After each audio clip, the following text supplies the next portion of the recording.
নমস্কাৰ, মই কিশোৰ দাস।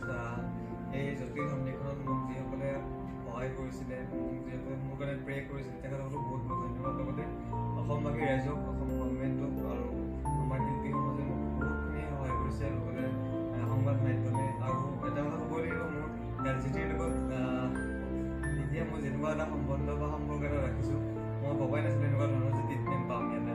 মোক যিসকল ডক্টৰে মোৰ নিজৰ ফ্ৰেণ্ডৰ নিচিনা মানে খুব ভাল লাগিছে তেখেতে। আৰু ইয়াতে যিখিনি ট্ৰিটমেণ্ট কৰিছে, নাৰ্ছসকলে হওক বা আমাৰ অতুল ছাৰহঁতে হওক, ইমান ধুনীয়াকৈ মোক লগত কথা পাতিছে, বহুত ভাল লাগিছে। ইভেন মোৰ CMD ছাৰেও আহি মোক ইয়াতে লগ কৰি গৈছে যে বহুত ভাল লাগিছে। আৰু লগতে আমাৰ যিখিনি কেণ্টিনৰ ষ্টাফ, নাৰ্ছৰ ষ্টাফ, গোটেই আমাৰ ৱাৰ্ডৰ ষ্টাফ আৰু আমাৰ কেণ্টিনৰ কোচিঙত বা ডাইটিচিয়ান যেনেকৈ মোক মানে খোৱা লোৱাত মানে ধ্যান ৰাখিছে, তাৰ কাৰণে বহুত বহুত ধন্যবাদ। আৰু আজি যিখিনি মই ফিট হৈ আছোঁ, আজি হেল্থ চিটিৰ কাৰণে হৈ আছোঁ, আৰু ইমানখিনি মৰম পাইছোঁ, ৰাইজৰ আশীৰ্বাদ পাইছোঁ অসমবাসীৰ ৰাইজৰ পৰা।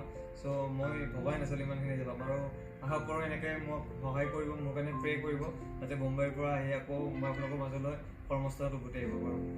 ধন্যবাদ। লগতে মই দীপশিখা ফাউণ্ডেশ্যনৰ দেৱজিৎ ছাৰক ধন্যবাদ দিব বিচাৰিছোঁ মোক এই যাত্ৰাত সহায় কৰাৰ বাবে।